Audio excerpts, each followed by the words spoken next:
வார்த்தைகள்ல, கெட்ட எஸ்எம்எஸ்ல நீ விளையாடுற. நீ ஜாலியா பாவத்துக்குள்ள போய் நரகத்துக்கு போகணும்னு நினைக்கிற. உனக்கு என்னென்னமா துடிச்சு வந்திருப்பாத. என் பிள்ளையே, நீ நரகத்துக்கு போக கூடாதுப்பா, நீ கெட்ட காரியத்துக்கு போக கூடாதுப்பா. நான் உன்னை எப்படியாவது காப்பாத்துறதுக்கு ஒரு அடி விடாம எல்லா அடியும் நான் வாங்கிக்கிறேன். இன்னும் சொல்ல போனா, அவர் சிலுவை மரத்தை அவர் மேல தூக்கி வச்சாங்க. சிலுவை மரங்கிறத நம்ம பாக்குற மாதிரி இந்த கிராஸ் இல்ல, அது பேட்டிப்புலம் சொல்லுவாங்க. அது ஒரு கடினமான ஒரு மரம். அது இது தோல்ல வச்சு தூக்கி போட்டு வச்சாங்க. அடிச்சு ரத்த காயமாகி ரத்தம் வந்து ப்ளீட் ஆகி அவருக்கு பலனே இல்லை. அதை தூக்கிட்டு போகும்போது பின்னால வச்சு சவுக்கிய வச்சு அடிச்சுக்கிட்டே வரான். அப்போ கீழே விழுந்துட்டார். விழுந்த போது அந்த சிலுவை மரம் அவர் அமுக்கிச்சு. கீழே விழுந்த போது அப்படி அடிச்சு தூக்கும் போது அந்த காயத்துக்குள்ளெல்லாம் மண்ணெல்லாம் ஒட்டிக்கிச்சு. அவர் அந்த கேடு அடைந்தார். தேவாதி தேவனுடைய அழகுள்ள தேவகுமாரன் அவர் அந்த கேடு அடைந்தார். அவருடைய முகமெல்லாம் காணத்தக்க ரூபமே இல்லை. ஏன்னா உன்னை ரொம்ப நேசிச்சார்ப்பா, உன்னை ரொம்ப விரும்பினார்ப்பா. நீ ஒரு நாள் நரகத்துக்கு போக கூடாது என்று அவர் அவ்வளமாய் நேசித்து தன் ரத்தத்தை எல்லாம் சிந்தினார். அவரை பிடிச்சு தூக்கும் போது அவர் எழும்ப கூட பலன் இல்லாத போது அவங்க நினைச்சாங்க, இவன் சிலுவை மரத்துக்கிட்ட கூட போக முடியாது, செத்து போயிருவான் அப்படின்னு சொல்லி ஒரு ஆளை கூப்பிட்டாங்க. ஏய் நீ வா. யாரும் வரல. கடைசி ஒருத்தரை பிடிச்சி கம்பல் பண்ணி அந்த யோசையை கூப்பிட்டு நீ தூக்க. அந்த வாலிபனோ, இவர் தான் உலக ரட்சகர், என் பாவத்துக்கு கூட சாகிறவர் இவர் தான் புரிஞ்சிருந்தா சந்தோஷமா தூக்கி இருப்பான். ஆனா அவனுக்கு கூட அது விளங்கல. அதனால் துக்கத்தோட வெக்கத்தோட அவனும் தூக்கிட்டே வருகிறான். இவரோ தள்ளாடி தள்ளாடி நடந்து வரும்போது இவர் அடிச்சுட்டே வரான், அடித்து கொண்டே வருகிறான். அங்க போய் அவரை சிலுவையில அறையிறதுக்கு படுக்க வச்சு ஆணினால் அறையிறாங்க. தம்பி தங்கச்சி பார், சிலுவையில அறையிறதுக்கு பொதுவா 5 எக்ஸ்பர்ட்ஸ் போதும். அதை வச்சு அடிச்சு அகேத்துறது. மரம் அப்படி இருக்கும். இவங்க படுக்க வச்சு அவர் அப்படியே அந்த மரத்துல வச்சு அடிப்பாங்க. அடிச்சுட்டு அந்த ஆணி உள்ள போகும்போது அது வெளியே வர மடக்கி விடும் போதும் திருப்பி தூக்கி போடுவாங்க. அப்போ திருப்பும் பாடி இந்த சரீரத்துல மண்ணெல்லாம் ஒட்டி அலங்கோலமாகி காணத்தக்க ரூபமே இருக்காது. அவரை தூக்கி மரத்து மேல தொங்க வச்சிருவாங்க. இப்படி தொங்கும் போது பார்த்தா பகல் நேரத்துல வெயில்ல அந்த சரீரம் வாடும், இரவுல பனியில் அது வாடும். ஏசாமி அற்புதம் செய்யும் போது, அடையாளம் செய்யும் போது திரளத்தனையான ஜனம் கூடி கூடி கூடி கூடி கூடி வந்துச்சு. ஆனா சிலுவைக்கு போக போக அற்புதங்களுக்கும் அப்பத்துக்கும் வந்தவங்க நின்றுட்டாங்க. கொஞ்சம் சிஷ்யர்கள் இருந்தாங்க, அவங்களும் ஓடிட்டாங்க. 12 பேர் இருந்தாங்க, பிடிக்கப்பட்ட போது எல்லாரும் ஓடிட்டாங்க. சிலுவை மரத்தில் தன்னந்தனியாய் தொங்குகிறார். எத்தனை முறை உனக்கு தனிமையின் உணர்வு இருந்திருக்கு, செத்து போயிடலாம், சூசைட் பண்ணிடலாம், யாரும் எனக்கு இல்ல, என்னை புரிஞ்சுக்கிறவங்க இல்ல, எனக்கு இப்படி ஒரு சம்பவம் நடந்துச்சு, நீ தனிமையில வாடுற இல்லப்பா. உன் தனிமையின் உணர்வை ஏற்கனவே சிலுவையில் அவர் சகிச்சிருக்கிறார். ஏற்கனவே உனக்காக அந்த பாடுகள் எல்லாம் பட்டிருக்கிறார். நீ தனிமையாக இருக்க கூடாது.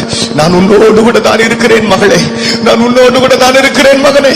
நான் தனிமையினால் நான் பாடினேன், வதங்கினேன். சொந்த ஜனமாகிய யூத ஜனத்தை தேடி வந்தேன், அவர்களோ என்னை கைவிட்டு விட்டார்கள். அவர்கள் என்னை ரோமர்கள் கையில் ஒப்பு கொடுத்து விட்டார்கள். ரோமர்களோ நீதிமான், நீதிபரர் என்பது ஒரே ஒருத்தர், அவர்தான். நாம் எல்லாரும் பாவிகள். நீதிமான் என்கிற சட்டையை கலட்டி விட்டு குற்றவாளி என்கிற சட்டையை மாட்டி சிலுவையில் அரைச்சிட்டாங்க. யாரும் இல்ல. அப்படிப்பட்ட நேரத்தில் கொடுமையான சம்பவம் என்ன தெரியுமா? சிலுவையில சாகிங் அண்ட் ஸ்ட்ரைட்டனிங் அப். சிலுவையில தொங்கும் போது அந்த பாடி கீழே இறங்கிட்டே இருக்கும். இறங்கும் போது மூச்சு அடைச்சிடும். மூச்சு விடணும்னா ஒரே ஒரு வழி, அதை மிதிச்சுட்டு மேல ஏறி மூச்சு விடணும். அல்லது பேசணும்னா அப்படி மேல வந்து தான் பேச முடியும். ஏசாமி 7 முறை பேசினார். நம்ம எல்லாரும் பிரசங்கம் கேட்டிருப்பீங்க, ரைட்? தாகமா இருக்கிறேன், ரைட்? ஏலோயி ஏலோயி லாமா சபக்தானி, ரைட்? அப்ப மேல வந்து அப்படி பேசும்போது இந்த கையில இருக்கிற நரம்புகள்லாம் கொண்ட நரம்பு பிடிச்சி ஆட்டி வள்ளி தாங்க திருப்பி விட்டுருவாங்க. திருப்பி கீழே போகும். அப்படி கீழே போகும்போது இந்த சிலுவை பாலிஷ்டா இருக்காது, ரஃப் ஃபுட்டா இருக்கும். ஏற்கனவே சவுக்க வச்சு அடிச்சு அடிச்சு அந்த புண்ணா இருக்கு, தேய்ச்சிக்கிட்டே மேல ஏறும். ஒரு புண்ணு இருந்துச்சுன்னா அந்த துணி அது மேல காசு இருந்துச்சு, அதை எடுக்கிறதுக்கு எவ்வளவு கஷ்டப்படுறோம். தேய்ச்சி தேய்ச்சி ஒரு பக்கம் வலி, தலைவலி தாங்க முடியாது. அத்தனை அவர் அன்பினால் சகிச்சார். திருப்பி கீழே விட்டுருவார், திருப்பி மேல வருவார். அது சாகுற வரைக்கும் அந்த வலி இருக்கும், தாங்க முடியாது. அதனாலதான் ஏசாமி மரிக்கிற அந்த நாள், அடுத்த நாள் ஓய்வு நாள். ஓய்வு நாள்ல எதையும் செய்ய முடியாது. அதனால அவங்க பார்த்தாங்க, அடுத்த நாள் இன்னைக்கே ஆள் காலி பண்ணு சொல்லி ஒரு கடப்பாறை கொண்டு பொதுவா அடிப்பாங்க குற்றவாளிகள். அந்த எலும்பு மூட்டி அடிச்சு உடைச்ச பிற்பாடு திருப்பி எழும்ப முடியாது, அப்படியே மூச்சு அடைச்சி செத்து போயிடுவாங்க. 2 கல்வர்களையும் அடிச்சு உடைச்சிட்டாங்க. ஆனா ஏசாமி கிட்ட வந்தபோது உயிர் ஏற்கனவே போயிருந்துச்சு. அதனால தான் அவருடைய எலும்புகள் முறிக்கப்படவில்லை. தம்பி தங்கச்சிமா, எவ்வளவு பயங்கரமான பாடு. நினைச்சு பார்த்தா நெஞ்சை உருக்குகிற சம்பவம். பூமியில யாரும் அவருக்கு இல்ல. நீ ரட்சகர் சொன்னேன், இறங்கி வா. பரியாசம் பண்றான். மனுஷங்க கைவிட்டாங்க, சொந்த ஜன கைவிட்டுருச்சு, சீஷர்கள் ஓடிட்டாங்க. பிதா என்னை கைவிடல, அவர் என்னை கைவிட மாட்டார், நான் அவருக்கு எப்பொழுதும் பிரியமானதை தான் செய்திருக்கிறேன் என்று பிதாவை நோக்கி பார்த்த வேளையில் பிதாவும் தம் முகத்தை திருப்பிக் கொண்டார். நானும் நீயும் செஞ்ச பாவம், நானும் நீயும் செஞ்ச இச்சைகள், நானும் நீயும் செஞ்ச சண்டைகள், யாருக்கும் தெரியாத பாடுபட்டு அவ்வளவு பாவம் அவர் மேல் வந்தபடியினார் பிதா தன்னுடைய முகத்தை திருப்பிக் கொண்டார். தீமையே பாராத சுத்த கண்ணனாகிய பிதா தன் முகத்தை திருப்பிக் கொண்ட போது இவரோ பூமியும் கைவிட்டு விட்டது, பரலோகமும் கைவிட்டு விட்டது. வானத்துக்கும் பூமிக்கு நடுவே சிலுவையில் அந்தரங்கத்தில் தொங்கிக் கொண்டு ஏலோயி ஏலோயி லாமா சபக்தானி, என் தேவனே என் தேவனே ஏன் என்னை கைவிட்டீர் என்று கத்துகிறார், கதறுகிறார். அந்த கதறலின் சத்தம் இப்பொழுது உன் நெஞ்சை பிளக்காதோ, உன் உள்ளத்தை உடைக்காதோ. இந்த நேரத்தில் அப்பா, என் பாவ வாழ்க்கையில் எனக்கு விடுதலை தாரும் ராஜா, என் கெட்ட வாழ்க்கையில் எனக்கு விடுதலை தாரும் ராஜா என்று யாராவது கதறக்கூடிய உள்ளம் இருக்கோ, என்னை மாற்றிவிடும் என்று சொல்லக்கூடிய இதயம் இருக்கிறதோ என்று கத்த தேடி வந்திருக்கிறார். இன்றைக்கு கத்த தம்முடைய வல்லமையினால் உன்னை அன்பினால் உன்னை நிரப்பும்படி வந்திருக்கிறார். தம்பி தங்கச்சிமா, உன்னுடைய அழுகையை நிறுத்தாத, உன் சத்தத்தை நிறுத்தாத. பக்கத்தில் இருக்கிறவர்கள் பேசினார்களோ ஜெபிக்கிறார்களோ ஜெபிக்க மாட்டார்களோ எனக்கு அது விஷயம் அல்ல. என்னை கெட்டு போன பழைய இருதயம் என்னை விட்டு போகத்தான் வேண்டும். இச்சை நிறைந்த என் இருதயம் போகத்தான் வேண்டும். ரகசிய பாவத்தினால் நிறைந்த என் இருதயம் மாறத்தான் வேண்டும். அப்பா அப்பா, என்னை மாற்றும் ராஜா, என்னை சரிப்படுத்தும் ராஜா என்று கதறி அழுது ஜெபிக்க ஆரம்பி. இப்பொழுதே சிலர் அழுது புலம்புகிறதை பார்க்கிறேன். இப்பொழுதே சிலர் கண்ணீரோடு கதறி கொண்டிருப்பதை பார்க்கிறேன். ஒவ்வொரு சொட்டு ரத்தமும் சொட்டு சொட்டு என்று தரையிலே விழும்போது அது உன்னைத்தான் நினைத்திருக்கும், உன்னைத்தான் குறித்து ஏங்கி இருக்கும். நீ நரகத்துக்கு போகக்கூடாது, நீ பாவத்துக்குள் போகக்கூடாது, நீ இச்சைக்குள் போகக்கூடாது, நீ அழிந்து போகக்கூடாது. அப்போ அந்த அன்புள்ள தேசனின் ரத்தம் வல்லமையாய் உலாவிக் கொண்டிருக்கிறது. நம்மத்தில் கர்த்தருடைய வல்லமை, கர்த்தருடைய ஆவி அசைவாடுகிறதை நான் உணர்கிறேன். அநேகருடைய உள்ளத்தை கர்த்தர் தொடுகிறார், அநேகருடைய கல்லான இருதயத்தை கர்த்தர் உடைக்கிறார். கர்த்தனை கொண்டு சதையான இருதயத்தை தருகிறார். எத்தனை முறை திரும்ப திரும்ப பாவத்தை செய்த உன்னை, பாவத்தை தகர்க்கக்கூடிய, பாவத்தின் வல்லமை வெளியே வரக்கூடிய அன்பின் ஆவியை, கல்வாரியின் ஆவியை உனக்கு ஊற்றுகிறார். கல்மனமே கல்மனமே, உன் இருதயம் உடையாதா? கர்த்தர் உன்னை கூப்பிடுகிறார். கர்த்தருடைய வல்லமை இறங்கிக் கொண்டிருக்கிறது. யார் எப்படி ஜெபித்தாலும் பரவாயில்லை, கரங்களை உயர்த்தி கதறு, கண்ணீரோடு கதறு, கரங்களை தட்டி கொண்டு அழுது புலம்பு, தலையிலும் நெஞ்சிலும் அடித்துக் கொண்டு புலம்பு. அப்பா அப்பா, இந்த ஆலயத்தை விட்டு எழும்பி நான் செல்வதற்கு முன்பாக என் இருதயம் மாறத்தான் வேண்டும், என் உள்ளம் உடைக்கப்படத்தான் வேண்டும், ஒரு வாய்மாலமான வாழ்க்கை என்னை விட்டு போகத்தான் வேண்டும்.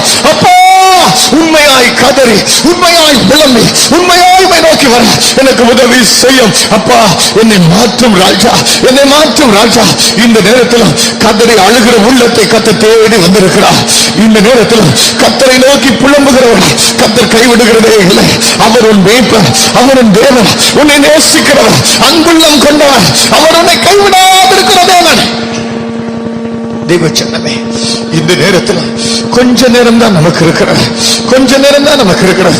கதறி அழுது ஜெபிக்க ஆரம்பி, கதறி புலம்பி கத்தரை நோக்கி கேட்க ஆரம்பி. ஜெபிங்க, ஜெபித்துக் கொண்டே. சின்ன சின்ன தவறுகள் வந்தால் இன்றைக்கு கண்களை மூடிக்கொண்டு கதறி ஜெபி. நான் சொல்கிற இந்த காட்சியை நீ யோசித்துப்பா. இயேசுவின் கைகள், பரிசுத்த கைகளை, கண்களை மூடிப்பார். இதோ ஆணி அறைய குபீர் என்ற ரத்தம் சிந்திக்கொண்டே இருக்கிறது.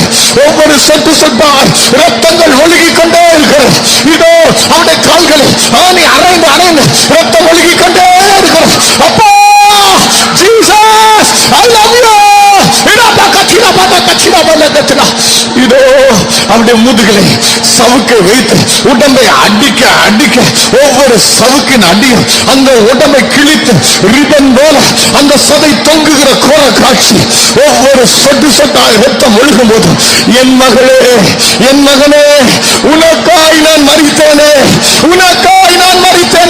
எனக்காய் நீ என்ன செய்தா?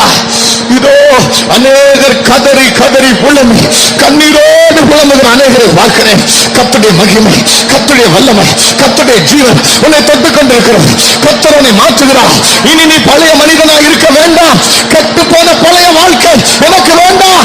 அப்பா இந்த கதரை தேவ ஜனமே, கர்த்தர் உன்னோடு இடைப்படுகிறார். இதோ அவருடைய தலையிலே முள் முடியை வைத்து ஒவ்வொரு முள்ளை அந்த கோலினால் அடிக்க முள் சதையை கிழித்து இதோ ரத்தம் சிந்துகிற கோர காட்சி. என் மகனே, என் மகளே, இன்றைக்காவது நீ உன்னை எனக்கு ஒப்பு கொடுப்பாயா? இன்றைக்காவது நீ திரும்பி வருவாயா? அப்பா என்னை மாற்றும், அப்பா என்னை சரிப்படுத்தும் என்று கதறி அழமாட்டாயா? தேவ ஜனமே, ஒரு வல்லமையான தேவ சமூக நம்மத்தில் உலாவுவதை பார்க்கிறேன். இன்றைக்கு யாராக இருக்கட்டும், எப்படிப்பட்டவர்களாக இருக்கட்டும், கர்த்தருடைய வல்லமை என்னை கொஞ்சம் மாற்ற போகிறது. கர்த்தருடைய வல்லமை என்னை கொஞ்சம் மாற்ற போகிறது. கதறி அழுது ஜெபிங்க, கதறி அழுது